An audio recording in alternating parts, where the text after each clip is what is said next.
B. Anderson. Thank you, Mr. Speaker. Now, the new Health Minister has stated that it's okay for a human being to present as a llama. So what I want to know is, if I have a family member who presents as a llama, suddenly becomes ill in the middle of the night, do they send for a doctor, a vet, or a straitjacket?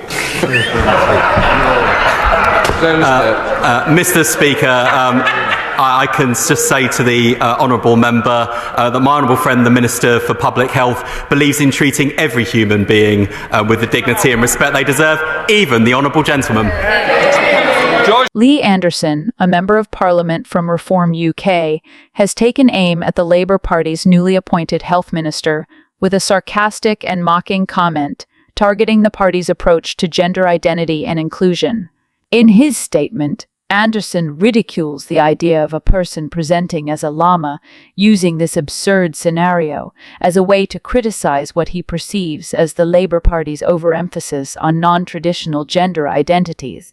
His words serve to trivialize the Labour Party's focus on creating an inclusive environment for diverse identities, instead portraying it as detached from the real, practical issues that people face daily.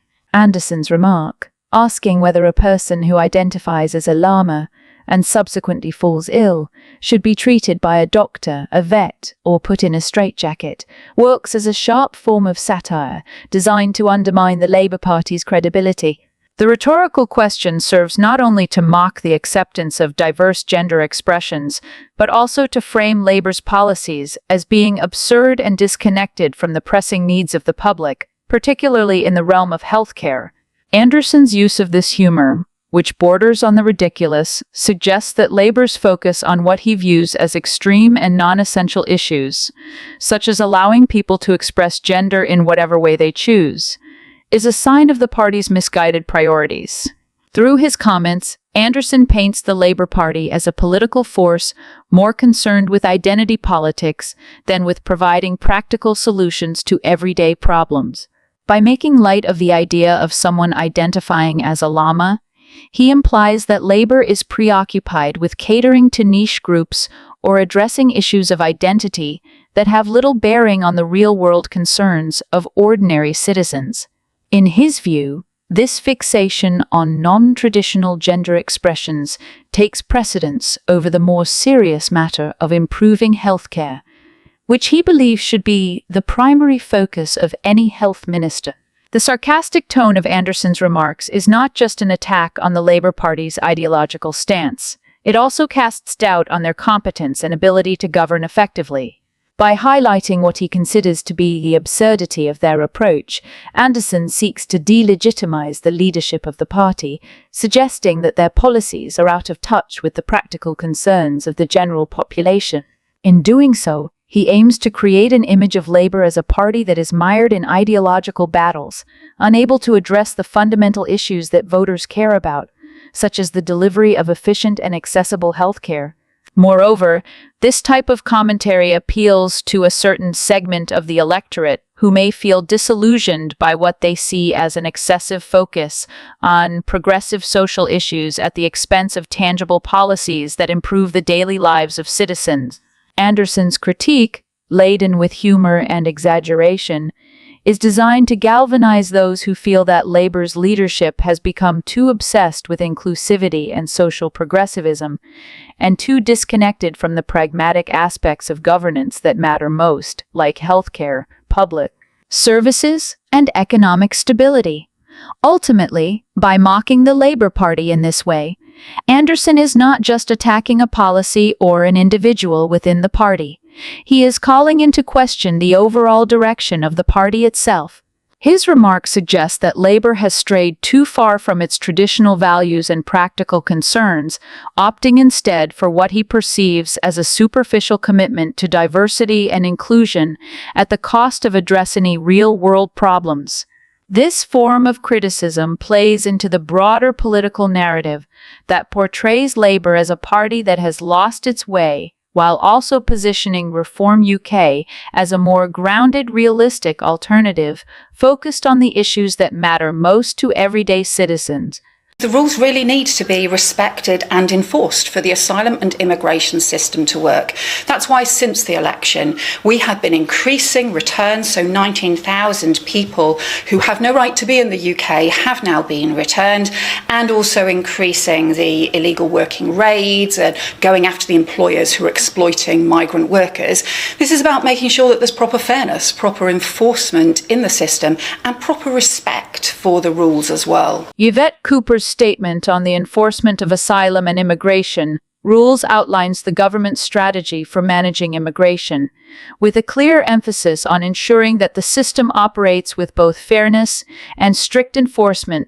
She begins by asserting that the rules of the asylum and immigration system must be respected and enforced for the system to function effectively.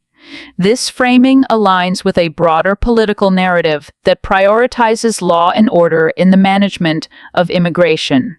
The idea is that by ensuring compliance with the rules, the system will be able to function more efficiently and equitably. Cooper's comments appear to signal that the government is taking a firm stance on immigration enforcement, reinforcing the perception that it is serious about dealing with unauthorized migrants and the issues surrounding illegal immigration.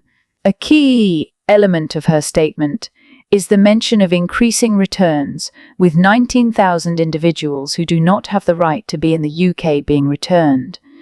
This statistic is significant, as it serves as evidence that the government is actively addressing the issue of unauthorized migrants. By highlighting this number, Cooper seeks to reassure the public that the government is making tangible progress in removing people who are considered to be in the country unlawfully. This action is framed as a necessary measure to ensure that the immigration system remains under control and that those who have entered the country without legal authorization are sent back to their country of origin. Cooper's emphasis on this figure is intended to show that the government is following through on its promises to curb illegal immigration, and the number serves as a concrete demonstration of the government's ability to enforce immigration laws.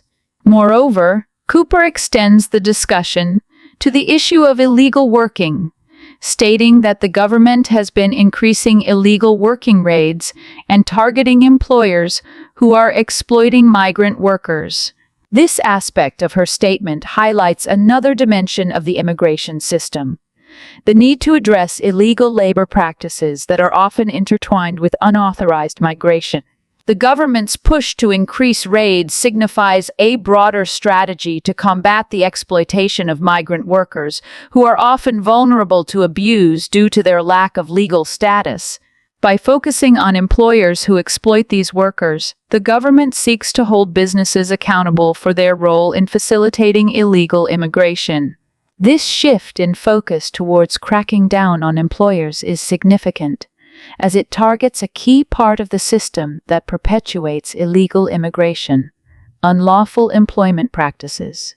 Cooper's statement positions the government as being tough not only on unauthorized migrants, but also on those who enable illegal immigration by hiring workers without the necessary legal documentation. In her remarks, Cooper underscores the importance of proper fairness and proper enforcement within the immigration system.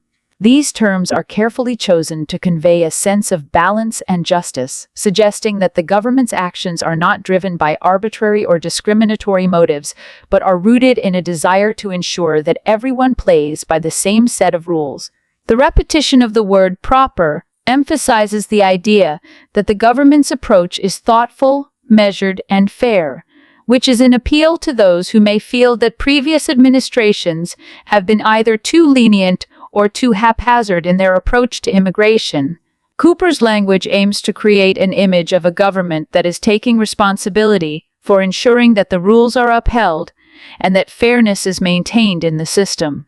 It's a careful attempt to frame the government's actions as being about justice, fairness, and responsibility, qualities that resonate with voters who value a well-ordered and lawful society. Thanks for watching. Don't forget to like, comment, and subscribe for more awesome content. Join our Telegram community to stay updated.